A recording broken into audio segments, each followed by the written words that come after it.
435 miles from Henderson Field, the sky stretched endlessly blue. Inside the cramped belly of a Mitsubishi bomber, Admiral Isoroku Yamamoto sat quietly, unaware that death was closing in at 350 miles per hour. It was April 18, 1943, the architect of Pearl Harbor, the man who swore he'd sign surrender documents in Washington itself, had less than a minute left to breathe. Behind him, invisible against the glare of the Pacific sun, American fighters were already lining up their sights. What happened next would become legendary, a strike so bold, so impossibly precise, that Japanese commanders would refuse to accept it for weeks. When investigators finally reached the wreckage deep in the jungle, when they measured the distance, calculated the fuel burn, traced the intercept angle on their maps, they were forced to confront something terrifying. The Americans had built a fighter capable of hunting across distances no one thought possible. Flown by men who could navigate 400 miles of open water without a single landmark, without radio guidance, without margin for error, and arrive exactly on time, down to the second. The weapon that turned the impossible into reality was one of the strangest-looking fighters ever to take flight. The Lockheed P-38 Lightning. Twin booms, tricycle gear, counter-rotating props. It looked like someone had welded two airplanes together and forgotten the middle. Japanese pilots supposedly called it the fork-tailed devil, though no one's ever found solid proof of that nickname in wartime records. Still, the name fit. Because that morning, what mattered wasn't how it looked or what they called it. What mattered was a single capability no other American fighter possessed: the range to fly deep behind enemy lines and make it home alive. This story doesn't start with the attack. It starts with a message. April 13, 1943, Pearl Harbor. Inside a cramped intelligence station, American codebreakers intercepted a routine Japanese transmission. What they read made their blood run cold. It was an itinerary, detailed, specific, impossible to misinterpret. Admiral Yamamoto's inspection tours of forward bases in the Solomons, departure time from Rabaul, arrival time at Balale Airfield near Bougainville, aircraft type, escort strength. Everything the Americans needed, handed to them in plain text once decoded. The intelligence reached Admiral Chester Nimitz within hours. But killing an enemy admiral wasn't a tactical decision, it was a strategic one, maybe even an ethical one. This required approval from the top. President Roosevelt himself would have to sign off. Yamamoto wasn't just another officer. He was the genius who orchestrated Pearl Harbor, who engineered Japan's naval strategy, whose name alone inspired fear and respect. His tactical brilliance, his symbolic power over Japanese morale, made him the highest valued target in the Pacific. Roosevelt's answer came back fast. Get Yamamoto. The mission landed on the shoulders of the 339th Fighter Squadron, the Flying Knights, operating out of Henderson Field on Guadalcanal. But actually pulling this off, that was a different story. Balale Airfield sat 435 miles northwest, across open ocean, with nothing but empty water in between. Japanese-held islands littered the route, each one crawling with observers ready to radio any American formation they spotted. The intercept window was razor-thin. Yamamoto's bomber would be vulnerable for maybe 10 minutes during final approach. And here was the real problem. No American fighter stationed at Guadalcanal had the legs to reach Bougainville and make it back. The Grumman Wildcat could manage about 175 miles.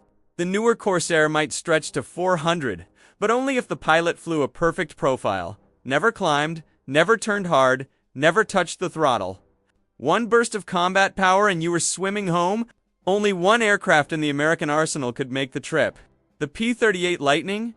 The Lightning's twin Allison engines, each churning out 1,475 horsepower, gave it unmatched endurance. With standard internal tanks plus 2 drop tanks, it could theoretically fly 1,150 miles. But theory and combat are two very different things. This mission demanded low-altitude flight to dodge radar, pinpoint navigation across featureless ocean, a climb to attack altitude on arrival, engaging a numerically superior enemy, and returning with enough fuel reserve that you didn't end up shark bait. Major John Mitchell drew the assignment to plan and lead. Mitchell was quiet, methodical, a combat veteran with 9 confirmed kills who approached problems like a mathematician. Every number had to be perfect. One mistake in navigation, fuel planning, or timing, and you either missed the target entirely or ran out of gas 400 miles from home. Mitchell's navigation solution was brilliant and brutal in equal measure. He plotted a dogleg route, first heading west toward the Russell Islands, then banking northwest on a compass bearing of 305 degrees. By staying low, 10 to 50 feet above the waves, the formation would slip under Japanese radar. The route skirted observation posts and kept them over open water the entire way. But flying compass headings over empty ocean with no visual references, that took skill bordering on wizardry. Wind could push you miles off course. A compass error of just a few degrees would multiply over 435 miles into catastrophic drift. Mitchell calculated that to arrive within 5 miles of the intercept point, close enough to spot the target visually, his navigation error couldn't exceed 1 degree for the entire 2-hour flight. The fuel math was just as unforgiving. At optimal cruise, 2,000 RPM, 32 inches of manifold pressure, the P-38s would burn about 70 gallons per hour per engine, 140 total. Outbound leg, 280 gallons. Climb and combat, another 100. Return trip, 280 more. Total, 660 gallons consumed. That left roughly 115 gallons in reserve. Barely enough. Mitchell's plan demanded strict radio silence. Cruise speed locked at 185 miles per hour indicated, and 0 unnecessary maneuvering. Every climb, every turn, every throttle adjustment burned fuel they couldn't afford to waste. On the evening of April 17th, Mitchell briefed 18 hand-picked pilots. When he revealed the target's identity, the room went dead silent. Captain Thomas Lanfear later recalled the moment with perfect clarity. The room went absolutely silent. This wasn't just another intercept. This was a chance to kill the man who planned Pearl Harbor. The mission profile sounded simple. 12 P-38s would fly high cover, protecting the formation from Japanese interceptors. For P-38s, the killer flight would go after the bombers directly. Mitchell would navigate and control the formation. Lanfear and Lieutenant Rex Barber would make the actual kill. At 7:13 the morning of April 18th, 18 P-38s thundered down Henderson Field's steel mat runway and climbed into clear morning sky. Each Lightning carried full internal fuel to drop tanks.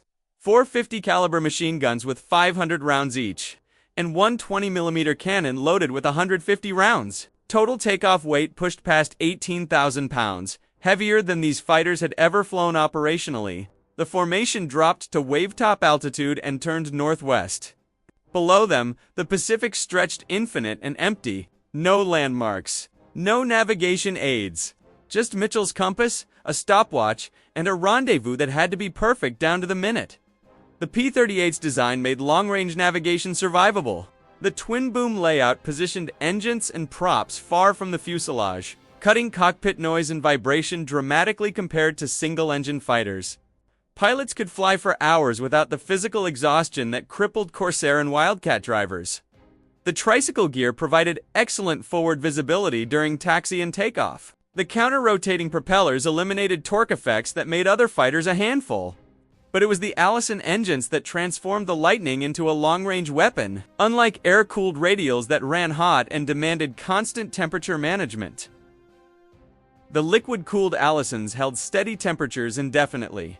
The turbo superchargers fed by exhaust gases maintained manifold pressure at altitude without the parasitic power drain of mechanical superchargers. This efficiency translated directly into miles. The formation held strict radio silence as they crossed the 200-mile mark. Mitchell checked his navigation constantly, comparing compass heading against drift indicators, verifying airspeed and fuel burn against his flight plan. At 185 indicated, the Lightning formation was making roughly 2 T-20 over the water, accounting for wind.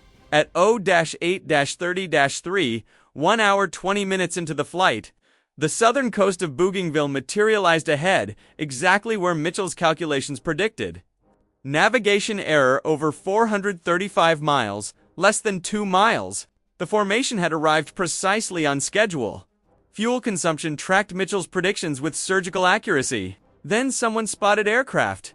At 0-9-30-4, within 60 seconds of predicted intercept time, Mitchell's wingman called out 2 formations approaching from the north. Yamamoto's transport, right on schedule. Exactly where American intelligence predicted. flying straight toward them at 8,000 feet. Admiral Yamamoto's flight consisted of 2 Mitsubishi bombers and 6 Zero fighters. The bombers, Allied codename Betty, were fast-medium bombers pressed into VIP transport duty. Yamamoto sat in the lead aircraft, piloted by Chief Warrant Officer Takeo Katani. Vice Admiral Matome Ugaki rode in the second bomber. The Zero escorts were among Japan's finest. Experienced pilots from the 204th Air Group, fast, agile, lethal in a turning fight. The Zero had dominated Pacific skies for 18 months. The Japanese pilots, completely unaware that American fighters had penetrated this deep into their defensive zone, flew a relaxed escort pattern. Mitchell's formation punched off, dropped tanks, and split immediately. The 12-plane cover element climbed to meet the Zeros. The 4-plane killer flight, Lanfear Barber, and their wingman dove toward the bombers. What happened in the next 90 seconds remains hotly debated even today. Multiple pilots claimed credit. Gun camera footage was incomplete. Japanese and American accounts contradicted each other, but the outcome was crystal clear. Admiral Yamamoto's bomber was obliterated. The Admiral died instantly. Mission accomplished beyond all expectations. Lieutenant Rex Barber's combat report, filed hours after landing, described closing on the trailing bomber from behind and below. At approximately 200 yards, Barber opened fire with everything. 450 caliber machine guns and 120 mm cannon poured concentrated hell into the bomber's right engine and fuselage. The G4M, nicknamed Hamaki Cigar by Japanese crews for its nasty habit of catching fire when hit, erupted in flames. Captain Thomas Lanfear, simultaneously engaging the lead bomber carrying Yamamoto, reported intercepting from the side as the pilot attempted desperate evasive maneuvers. Lanfear's gun shredded the bomber from engine to tail. The left engine exploded. Wings separated. The aircraft tumbled uncontrolled into the jungle below. Above them, the cover flight tangled with 6 Zeros in a swirling dogfight. The P-38's superior speed and firepower offset the Zero's turning advantage. Lieutenant Besby Holmes flamed one. The remaining Japanese fighters, shocked by the sudden appearance of American aircraft 400 miles from the nearest Allied base, broke off to protect the surviving bomber carrying Vice Admiral Ugaki. The entire engagement lasted under 3 minutes from first contact to disengagement. Mitchell, monitoring fuel states, ordered the formation to break contact and head for home. The return flight tested every pilot's discipline as fuel gauges crept toward empty. Lieutenant Raymond Heena's tanks ran dry on the way back. His aircraft went down at sea. He was never found, a grim reminder of just how narrow the fuel margins truly were. The remaining 17 P-38s touched down at Henderson Field with fuel tanks showing empty. Total mission time, 3 hours 10 minutes. Distance flown, 870 miles. Mitchell's navigation and fuel planning had proven flawless under the most demanding conditions imaginable. The immediate aftermath was confusion. American pilots knew they'd hit bombers and escorts. They knew both bombers had been destroyed or crippled. But Yamamoto's fate wasn't confirmed until Japanese radio intercepts, monitored over the following days, revealed unprecedented morning broadcasts from Tokyo. The official Japanese Navy announcement came May 21st, more than a month after the attack. Admiral Isoroku Yamamoto had been killed in action over Bougainville while directing forward operations. The announcement devastated Japan. Yamamoto was the nation's most celebrated commander, a strategic genius whose reputation bordered on mythical. Japanese reaction to the intercept revealed its psychological impact. Initial reports blamed bad luck, an unfortunate encounter with routine American patrol aircraft. But as details emerged, Japanese intelligence officers faced disturbing implications. American fighters had appeared 435 miles from base at exactly the predicted time. Exactly the predicted location.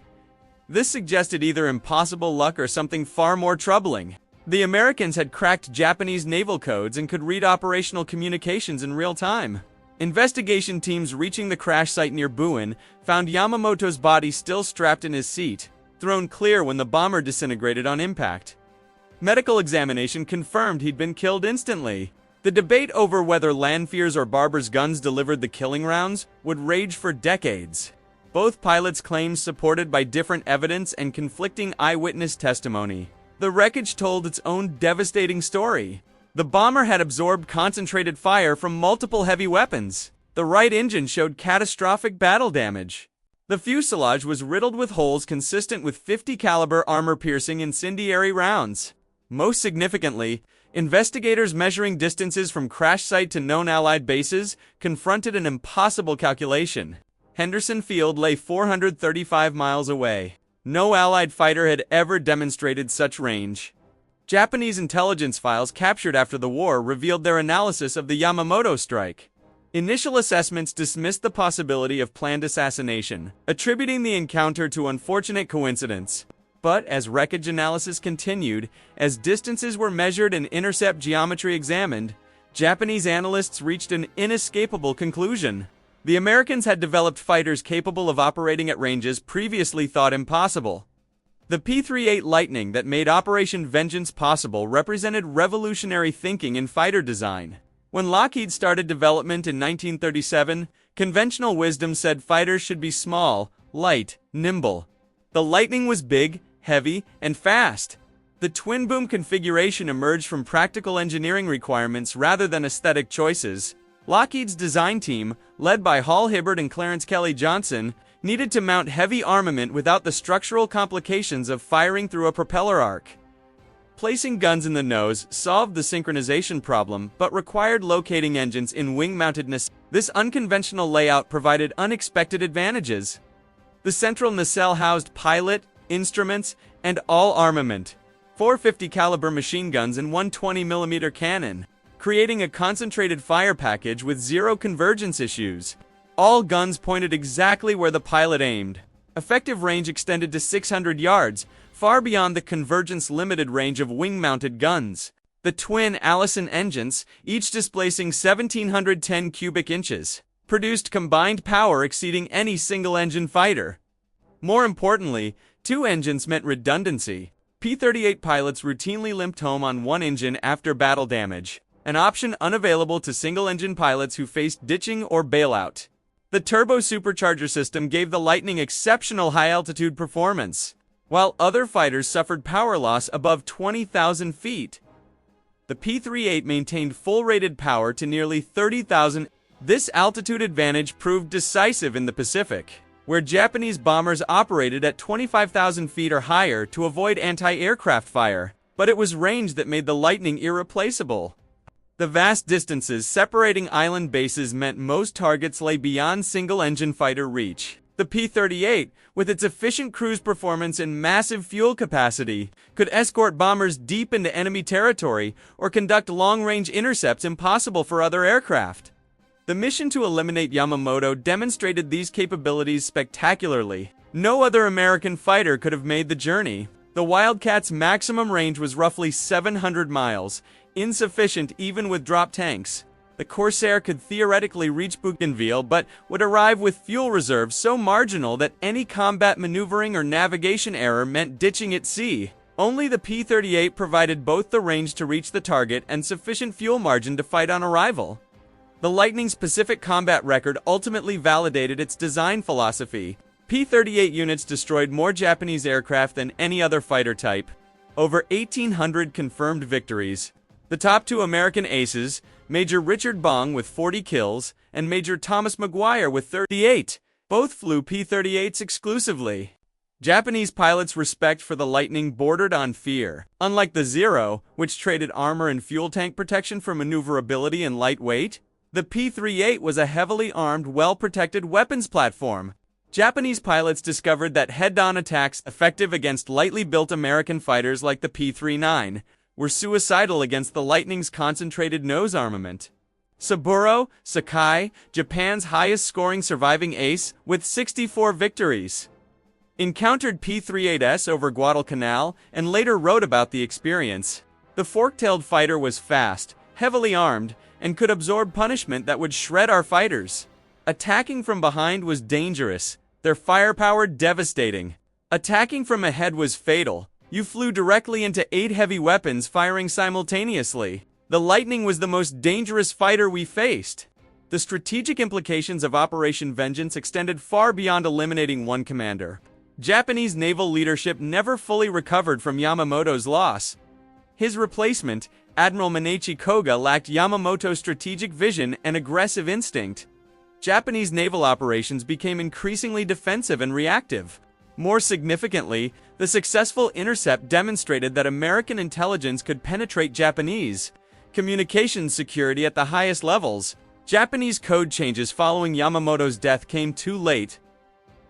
American cryptanalysts had already compromised the updated systems. This intelligence advantage would prove decisive in subsequent campaigns from the Philippines to Iwo Jima. The psychological impact on Japanese morale was equally devastating. If the architect of Pearl Harbor, protected by escort fighters 400 miles inside Japanese-controlled territory, could be eliminated with surgical precision, no Japanese commander was safe. The message resonated clearly. American reach extended anywhere. American intelligence penetrated everywhere. American fighters could hunt across distances that defied belief. For American forces, Operation Vengeance provided tremendous morale boost during a period when ultimate victory remained distant. The successful strike proved that American aviation technology, American planning, and American pilot skill could execute missions of extraordinary complexity and danger. The Lightning pilots who flew Operation Vengeance became instant legends. Major John Mitchell, whose navigation brought the formation to the intercept point within minutes of planned time after 435 miles over open ocean, received the Navy Cross, an unusual decoration for an Army officer, but one reflecting the mission's strategic importance to naval operations. Captain Thomas Lanphier and Lieutenant Rex Barber, the two pilots who engaged Yamamoto's bomber directly, both received the Navy Cross. The ongoing controversy over who actually fired the fatal rounds never diminished either pilot's achievement. Both engaged targets under combat conditions after navigating 400 miles of ocean. Both demonstrated exceptional skill against numerically superior enemy. Both returned safely despite marginal fuel reserves. The technical achievement of Operation Vengeance, precision navigation over 435 miles of featureless ocean using only compass and stopwatch, arrival within 1 minute of planned time, successful engagement against superior numbers, and safe return despite marginal fuel reserves, represented aviation excellence that contemporary European operations rarely matched. The P-38 Lightning that made the mission possible continued serving throughout the Pacific War with distinction. By war's end, Lightning squadrons had flown thousands of long-range missions across the vast Pacific theater, escorting bombers to targets deep in enemy territory, conducting reconnaissance flights over heavily defended areas, hunting Japanese shipping across thousands of miles of ocean. The aircraft's unusual configuration, initially viewed with skepticism by pilots trained on conventional fighters, proved ideally suited to Pacific conditions. The spacious cockpit reduced pilot fatigue during missions lasting 6 or 7 hours. Twin engines provided redundancy that saved countless pilots who limped home on one engine after battle damage. The concentrated nose armament delivered firepower that Japanese aircraft, built light to maximize maneuverability, simply could not withstand. But beyond technical specifications and combat statistics, the Lightning represented American industrial and technological capability. While Japanese factories struggled to produce enough Zeros to replace combat losses, American production lines delivered P-38s by the thousands. While Japanese pilots flew aircraft with minimal armor, no self-sealing fuel tanks, and limited firepower, American pilots climbed into heavily armed, well-protected aircraft that gave them every advantage technology could provide. The contrast between American and Japanese fighter design philosophy reflected broader strategic realities. Japanese designers, facing limited industrial capacity and raw material shortages, built fighters optimized for maximum performance from minimum resources. Every pound was ruthlessly eliminated, armor removed, fuel tanks left unprotected, structural margins minimized, all to maximize speed and maneuverability. American designers faced no such constraints. Abundant aluminum, unlimited engine production, and vast manufacturing capacity meant American fighters could be built heavy and strong. Armor protection, self-sealing fuel tanks, redundant systems, heavy armament, all came standard. The P-38, weighing 12,000 pounds loaded compared to the Zero's 6,000, exemplified this philosophy. Build the best fighter possible without compromise, then produce it in overwhelming numbers. This industrial advantage decided the Pacific War as surely as any battle. By 1944, American factories were producing aircraft faster than Japanese forces could eliminate them. Pilot training similarly reflected overwhelming American advantages. By mid-war, American fighter pilots arrived in combat with 400 hours flight time. Japanese pilots facing desperate fuel shortages entered combat with less than 100 hours. The result was inevitable. American pilots flying superior aircraft supported by unlimited fuel and ammunition, backed by industrial capacity that replaced losses within days, systematically destroyed Japanese air power. By 1945, Japanese fighters rarely opposed American formations, not because Japanese pilots lacked courage, but because so few remained alive. The Yamamoto intercept, executed April 18, 1943, foreshadowed this eventual outcome. The mission demonstrated that American technology, American planning, and American pilot skill could execute operations Japanese forces could not counter or even comprehend. The Lightning pilots who flew 435 miles across open ocean, arriving precisely on time to eliminate Japan's most capable naval commander, proved what American aviation would accomplish over the next 2 years. Victory through technological superiority, industrial capacity, and operational excellence. Today, preserved P-38 Lightnings sit in museums across America, their twin booms and distinctive profile instantly recognizable. These aircraft represent more than technological achievement. They represent the capability of American industry to design, produce, and deploy weapons that won the war. They represent the skill of American pilots who flew these complex machines into combat, under conditions that tested both human and machine limits.